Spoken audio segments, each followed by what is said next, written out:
কেঁদো না গিন্নি, কেঁদো না। মহারাজ ঘর গড়ে দেবার জন্য মন্ত্রীমশাইকে দায়িত্ব দিয়েছেন। মন্ত্রী মশাইকে? মহারাজ আর কাউকে পেলেন না না গো? যার ৯ হয় না তার ৯০তেও হবে না, কিন্তু আমিও ছেড়ে দেবার পাত্র নই। মন্ত্রীমশাইকে চুরি করার জন্য খোলা মাঠ আমি কিছুতেই দেব না গিন্নি।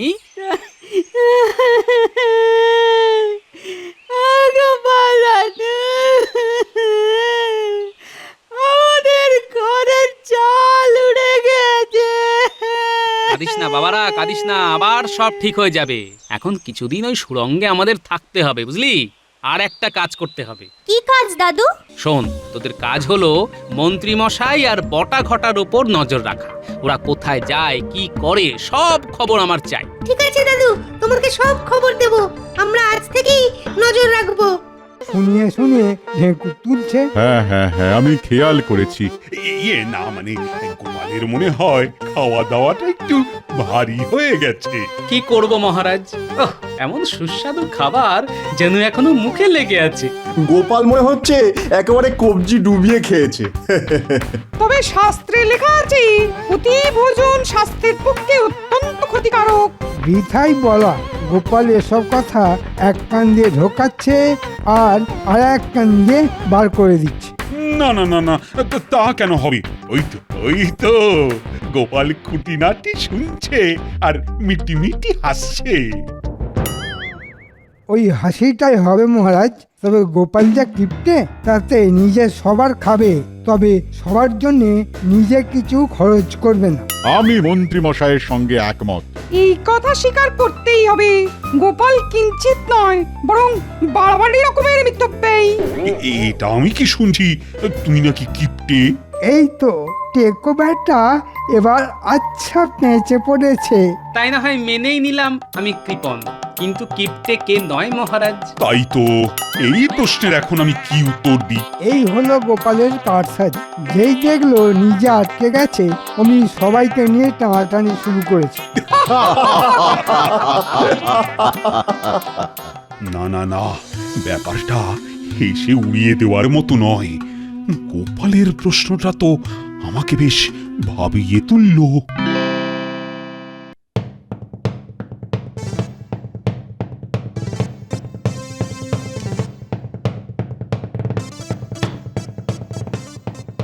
আচ্ছা মহারাজ, কি হয়েছে আমি তো কিছুই বুঝতে পারছি না। চিন্তাটা কি সেটা তো বলবেন।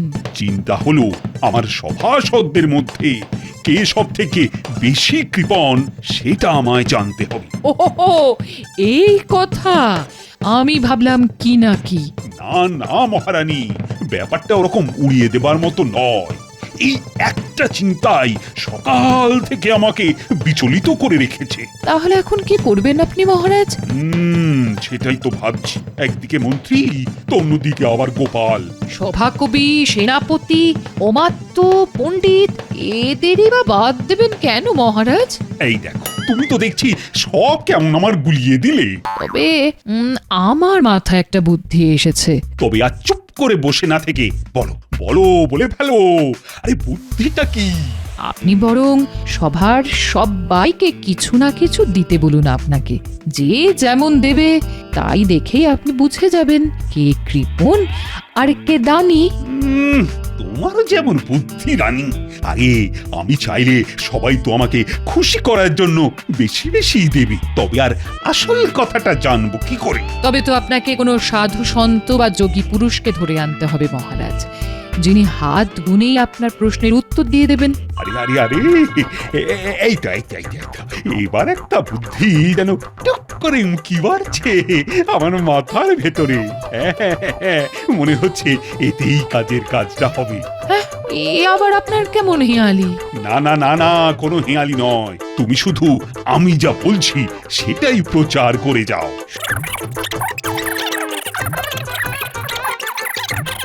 সব শুনে আমার তো আরো সব গুলিয়ে গেল। তোমার গুলোলেও আমি যে এবার এই এক চালেই সব কটাকে একেবারে চেলে নেব।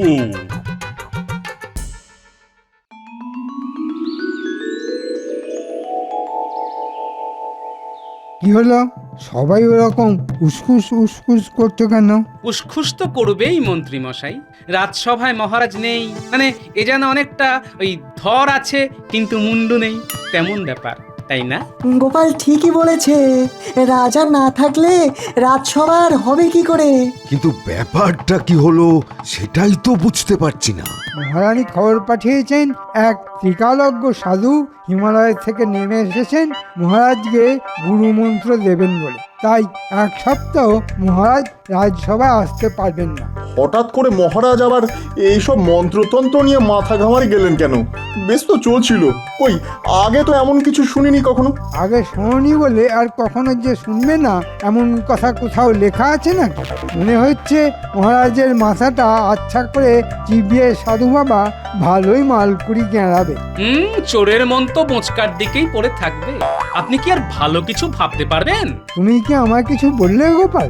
না না, বলছিলাম যে ওই আশেপাশে তো কত কি হচ্ছে। এবার না হয় আমরা দেখব ওই মহারাজ যতদিন না আসছেন ততদিন মন্ত্রী মশাই ছড়ি ঘোরাচ্ছেন। কি আশ্চর্য! মন্ত্রী মশাই পিত্রাঘাত করবেন, এমন কাণ্ড হলে তো সবকিছু লন্ডভন্ড হয়ে যাবে।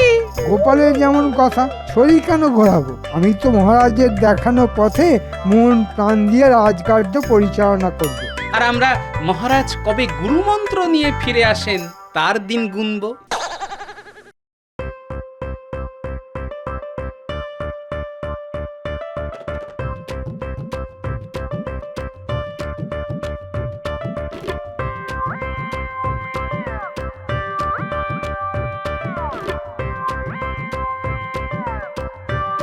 এই নাও গিন্নি, কাতলা মাছের মাথা, পুঁই শাক, কুমড়ো সব একেবারে বেছে বেছে এনেছি। আজ কিন্তু গিন্নি ওই শাক চচ্চড়ি করতেই হবে। বলি, কি এমন রাজকার্য করতে তুমি যাবে শুনি? কি এমন শুভ কাজ আছে যার জন্যে মাছের মাথা দিয়ে শাক খেতে হবে? আছে আছে গিন্নি, মহারাজ এখন কোনো এক সাধু বাবার খপ্পরে পড়ে গুরুমন্ত্র নিচ্ছেন। তাই আজ থেকে এখন কদিন আমি মহারাজ। ওহ, আমি কি এমনি এমনি লাফাচ্ছি? সে মহারাজে হও আর যাই হও, আজ নয় কাল, কাল নয় পরশু করে আমাকে খালি ভুলিয়েই যাচ্ছ। কিন্তু এবার আমি আর ভুলছি না। তোমায় কিচ্ছু ভুলতে হবে না, আমার সব মনে থাকবে। কে আছো ঘরে? সাধুকে কিছু ভিক্ষা দেবে নাকি? সবে একটা শুভ কাজ করতে যাব বলে মনে মনে তৈরি হচ্ছি, ও নিয়ে এসে দাঁড়ালো। এই যে বাবা, দাও না এই সাধুকে কিছু। ও বাবা, একটু দেশে সাধু বাবা নয়, একেবারে চকচকে সাধু বাবা। তা বাবা কোথা থেকে উদয় হলেন শুনি? আর যোগ সাধনা সে তো সেই হিমালয়ে। তবে এখানে আমি এসেছি তোমাদের মহারাজ কৃষ্ণচন্দ্রের কাছে, তাকে গুরুমন্ত্র দিতে। বাবাজি তো আচ্ছা ধরিবাজ, গাছেরও খাবে আবার তলারও কুড়োবে, মানে মহারাজের কাছ থেকে ভালো মতো গেঁড়াবে, আবার তার কাছ থেকে চেয়ে ঝোলা ভরবে। দাঁড়াও, ভরাচ্ছি তোমার ঝোলা। এই সাধু কি তবে কোনো ভিক্ষাই পাবে না? তবে এক মুঠো চাল আর একটা আলু, ব্যাস ওই দাও ওর ঝোলা, ওতেই হবে। তোমাদের কল্যাণ হোক।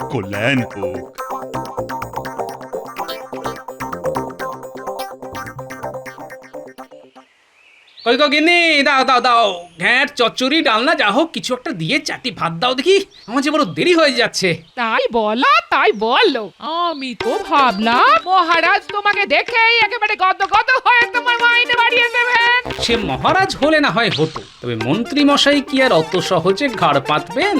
তোমার যত হম্বি তম্বি সব এখন নেই। হ্যাঁ, যাও দেখি মন্ত্রী মশাইকে বাগে এনে কেমন গুছিয়ে ফেলতে পারো। হ্যাঁ, তাহার কেমন করে হবে গিন্নি? মন্ত্রী মশাইয়ের সঙ্গে যে আমার একেবারে আদায় কাঁচকলায়। তার মানে তুমি আবার মন্ত্রী মশাইয়ের সঙ্গে ঝগড়া করেছো? হ্যাঁ, ওহ, কি অলক্ষণে কথা রে বাবা। না দিদা, কোনো অলক্ষণের কথা নয়, বরং লক্ষণ খুব ভালো। আমরা এক্ষুনি নিজের চোখে দেখে এলাম। দেখলাম এক সাধু বাবা রাস্তায় রাস্তায় ঘুরে বেড়াচ্ছেন আর সবার মঙ্গল কামনা করছেন আর ভিক্ষা গ্রহণ করছেন। আমরা দেখলাম উনি সেনাপতির বাড়ির দিকে যাচ্ছিলেন। এতক্ষণ বোধহয় সেনাপতির কাছ থেকে চেয়ে চিন্তে কিছু জোগাড় করে ফেলেছেন। তোদের কথাবার্তা শুনে তো মনে হচ্ছে ইনি মহারাজের সেই সাধু বাবা যিনি মহারাজকে গুরুমন্ত্র দিতে এসেছেন। তোরা বুঝি বাড়ি বাড়ি গিয়ে কে কোথায় যাচ্ছে, কে কোথা থেকে আসছে সেইটা নজরে নজরে রাখছিস? হ্যাঁ, বলি পড়াশোনা কি শিখে তুলেছিস? না না, সে বললে হয়। পড়াশোনা করেছে, ঘোড়া গাড়ি চড়েছে, তাই আর কিছু করি না করি পড়াশোনা তো করতেই হবে। আমরা তো টাটকা টাটকা দেখলাম আর টলে যাওয়ার পথে দাদুকে সেটা বলে গেলাম। এই চল চল, আমাদের দেরি হয়ে গেলে পণ্ডিত মশাই কিন্তু নড়ার বদলে এক পা তুলে দাঁড় করিয়ে দেবেন। মন্ত্রী তো কোনো রকমে কেঁদে কুকিয়ে এক মুঠো দিল। সেনাপতি বলল, ঘোড়া কেনা বেচা করে তেমন কোনো লাভের মুখ দেখেনি, তাই একটা আধুলি দিয়ে বিদেয় করল। অমাত্য একটা আধুলি দিল বটে, তবে তাও আবার অচল। আবার বলল এই দিয়ে নাকি নুন তেল ডাল সব কিনে নেওয়া যাবে। যাই এবার পণ্ডিতের কাছে গিয়ে দেখি সে আবার কি গল্প শোনায়। 4 কে 4 দুগুণে 8, 3 4 12। পণ্ডিত মশাই আমাকে চিমটি খাচ্ছে। মিথ্যে কথা, ওই আমার চুল ধরে টানছে। পণ্ডিত মশাই, এই দেখুন না, আপনার টিকিতে একটা টিকটিকি টুকি করছে। এই কে কোথায়? ছোড়াগুলো দেখছি চালিয়ে মারলো। দাঁড়া, কান ধরে দাঁড়া। পড়াশোনা উঠিয়ে দিয়ে তোলে তো দেখছি কান ধরে উঠবোস চলছে। এই সাধু বাবা আবার বলানি কমানি এখানে কখন এসে হাজির হলেন? এখানে কি চাই? আমি এসেছিলাম কিছু দান সংগ্রহ করতে, তাই যদি। ও তাই বলুন, সেই জন্যই এখানে ঘুরঘুর করছেন বুঝি? তা সাধু বাবার কোথা থেকে আসা হচ্ছে শুনি? আমি আপাতত মহারাজ কৃষ্ণচন্দ্রের কাছ থেকেই আসছি। ওনাকেই মন্ত্র দিতে এসেছি আমি। ওরে বাবা, তবে আর আমি কি দেব আপনাকে? আমি তো বরং খবর নেব কেমন করে কি জোগাড় হলো ওখান থেকে। বেশি হলে এই দরিদ্র ব্রাহ্মণকেও না কিছু দিয়ে যাবেন।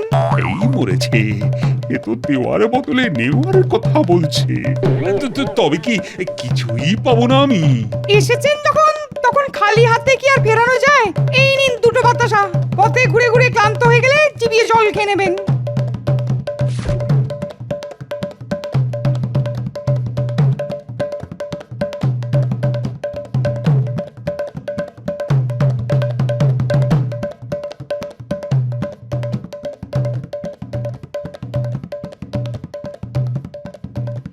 ওহ, কাদের কাছে গিয়ে হাত পাচ্ছি কে জানে। বিজ্ঞানী নিজের আবিষ্কার করা একটা বড়ি দিয়ে বলল, থোড় বড়ি খাড়া দিয়েই খাওয়া দাওয়া সারা যায়। তাই এর থেকে বেশি কিছু দেওয়ারও নেই আর নেওয়ারও নেই।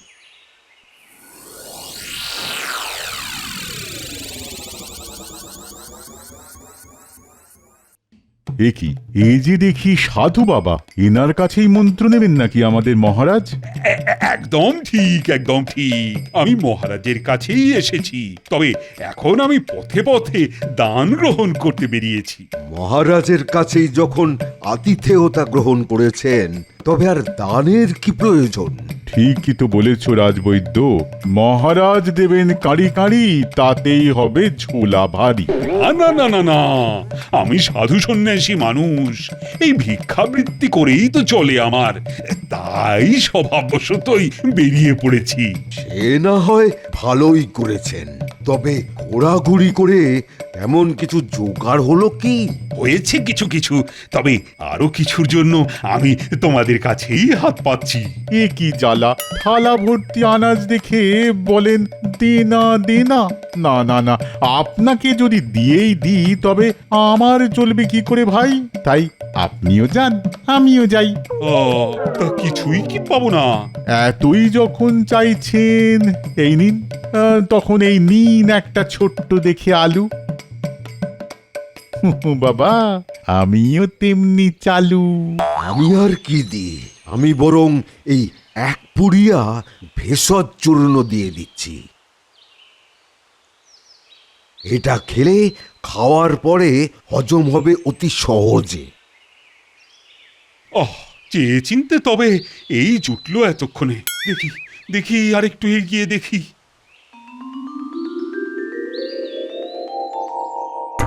বলে খেতে দাও বলে তো সারা পাড়া মাথায় করে ফেললে, আর খাওয়া যেই হয়ে গেল তখন বসে বসে গায়ে হাওয়া লাগাচ্ছ। হাওয়া লাগাচ্ছি না গিন্নি, বরং হাঁ করে বসে ভাবছি কি দিয়ে কি খেলাম। শুধু দাদুকে খাওয়ালেই হবে, আর দাদুর এই সৈন্যবাহিনীর কি হবে? দাদু খেলে আমরাও খাবো, আনন্দে বগল বাজাবো। এই রাজন একেবারে তককে তককেই ছিল। তাহলে বুঝে একেবারে খাল কেটে ঢুকে পড়েছে। খাল কেটে তো কুমির ঢোকে, আমরা কি তাই নাকি? নাও গিন্নি, এবার সামলাও। একটা বেফাস কিছু বলেছে তো রক্ষে নেই, একেবারে ক্যাঁক করে ধরবে। দাও দাও, কি উত্তর দেবে দাও। আমিও তো তাই বলছি বাবা, দাও দাও, কি দেবে দাও। তিনি তো সেই সাধু বাবা, যিনি পথে পথে ঘুরে বেড়াচ্ছেন। এই বাবা যখন নিচে থেকেই আমাদের বাড়ি এসেছেন, তখন আসুন একটু না হয় জিরিয়ে নিন, আমি বরং একটু জল বাতাসের ব্যবস্থা করি। তবে এমন সময় যখন গরিবের বাড়িতে এসেছেন, তখন দুপুরে দুমুঠো না খাইয়ে কিন্তু ছাড়ছি না। না না না না, তার আর কি দরকার। আমি তো মহারাজের কাছেই এসেছি, সেখানেই ফিরে গিয়ে না হয় একটু চালে ডালে ফুটিয়ে নেব। তা বললে তো হবে না। সাধু বাবাকে সেবা করার সুযোগ মহারাজ একা কেন পাবেন? আমাদের যেমন সাধ্য আছে তেমন করেই না হয় করব। দেখেছিস দাদু আর দিদা কেমন অতিথি সেবা করার জন্য ছটফট করছে? তাই তো দেখছি। আপনি এখন এখানেই বিশ্রাম করুন কেমন? আর চাল ডাল আনাজপাতি যেমন যা আছে সেসব না হয় পোটলা বেঁধে ব্যবস্থা করে রাখছি, যাওয়ার সময় নিয়ে যাবেন। না না না না, তার আর কি দরকার। আর আমি যদি সব বেঁধে ছেড়ে নিয়ে যাই তবে তোমাদের কি থাকবে বাবা? কেন, আপনার আশীর্বাদ ওটা যদি মাথার উপরে থাকে তবে আমাদের আবার ঠিক জুটে যাবে। আরে এই বলি, তোরা দাঁড়িয়ে দাঁড়িয়ে কি দেখছিস? এই নে নে নে, এই সাধু বাবাকে বসার ব্যবস্থা করে দে।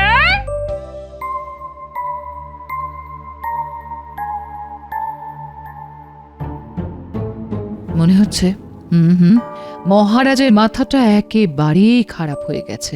সারা দিন কি যে করলেন কে জানে। এবার রাতেও কি সব ফন্দি ফিকির আটছেন বসে বসে। কি হলো রানী? আরে নিজের মনে কি বিড়বিড় করছো? আমি তো জোরে জোরেই বলছি, আপনি যেন ওই কৃপণ খুঁজতে একেবারে দিন রাত এক করে ফেলছেন। না না না না, ব্যাপারটা বেশ ভাবিয়েছে আমাকে রানী, তাই ওটা নিয়ে লেগে আছি। সারা দিন তো লেগে থাকলেন, তারপরে আবার রাতেও একটু বিশ্রাম নেবেন না মহারাজ?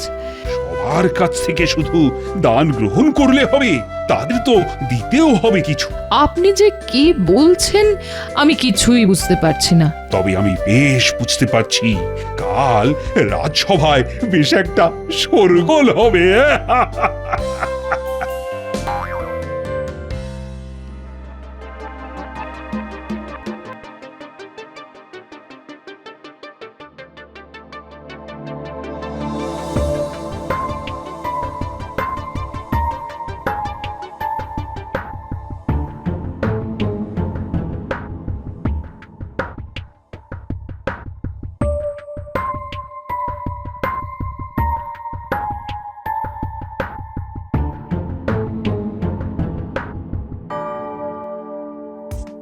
কি সভা আলো করে বসার বদলে সবাই যেন মুখ কালো করে বসে আছে। তা ব্যাপারটা কি? ব্যাপার আর কি হবে, সবাই নিজের নিজের জ্বালা নিয়ে জ্বলছে। এই যেমন মহারাজ কেমন সাধু বাবার কাছে মন্ত্র নেওয়া ছেড়ে হাজির হয়ে গেলেন আবার। না তাতে আর কি হয়েছে, তবে সাধু বাবা কি মাঝপথে আপনাকে ফেলে রেখেই হাওয়া হয়ে গেলেন নাকি মহারাজ? সে কথা না হয় বলছি, তবে তার আগে কেমন কি জ্বালা সেটা তো শুনি। কাল দিনে রাতে যা হলো, আমারও শুধু কপাল চাপড়াতে ইচ্ছে করছে। আমার তো মনে হচ্ছে ওই সাধু বাবা নিশ্চয়ই কোনো জাদু জানেন। তা কিরকম কি জাদু দেখালো শুনি? দেখবে আবার কি, যেমন যা দিলাম গুনে তাই ফিরে এলো দেখি অনুরূপে। একদম ঠিক বলেছে। আমি যেমন পুড়িয়া দিয়েছিলাম ঠিক তেমনই একটা পুড়িয়ায় সোনার গুঁড়ো মুড়ে কে যেন আমার ঘরে ফেলে এসেছে। আমি দুটো বাতাসা দিয়েছিলাম, ঠিক তেমনই আমি দুটো সোনার টুকরো পেলাম ঘরে। আমিও তো এক মুঠো চাল আর আলুর পরিমাণ মতো সোনার টুকরো আর গুঁড়ো গাঁড়া পেলাম। আরে গোপাল, তুমি কি পেলে? মানে তোমার সঙ্গেও এমন কিছু হয়নি বুঝি? আগে আমি ঝোলা ভরে যেমন দিয়েছি তেমনই ঝোলা ভরে পেয়েছি মহারাজ। বাবা বাবা বাবা, কিন্তু মানে তুমিও তো সবার মতো একটু আধটু দিয়েই হাত ছেড়ে ফেলতে পারতে। মহারাজ, দেওয়ার আনন্দ তো পাওয়ার থেকে অনেক বেশি, তাই সাধু বাবাকে দেওয়ার ব্যাপারে আমি আর আমার গিন্নি দুবার ভাবিনি। সাবাস গোপাল, সাবাস। এই চিন্তা ভাবনা যদি বাদ বাকি সবাই করত, তাহলে আজ আর তাদের এইভাবে হায় হায় করতে হতো না। সে আর বলতে, আমি যদি ওই অচল আধুলির বদলে ওই বেশি বেশি করে খুচরো দিতাম, তবে কারি কারি মোহর পেতাম। ইস, সবাই যখন সার সত্যটা বুঝেই গেলে, তবে আর একটা সত্যি শোনো, ওই সাধু আর কেউ নয়, তোমাদের এই মহারাজ। তোমাদের মধ্যে কে কেমন কৃপণ সেটা জানার জন্যেই আমি সাধুর বেশেই তোমাদের পরীক্ষা নিয়েছি। আর বেশ ভালোভাবেই বুঝেছি কারা কৃপণ আর কে দানি। আপনি আমার বুদ্ধির তারিফ করেন মহারাজ, তবে এবার যে আপনার বুদ্ধিরও তারিফ করতে হবে। জয় মহারাজ কৃষ্ণচন্দ্রের জয়।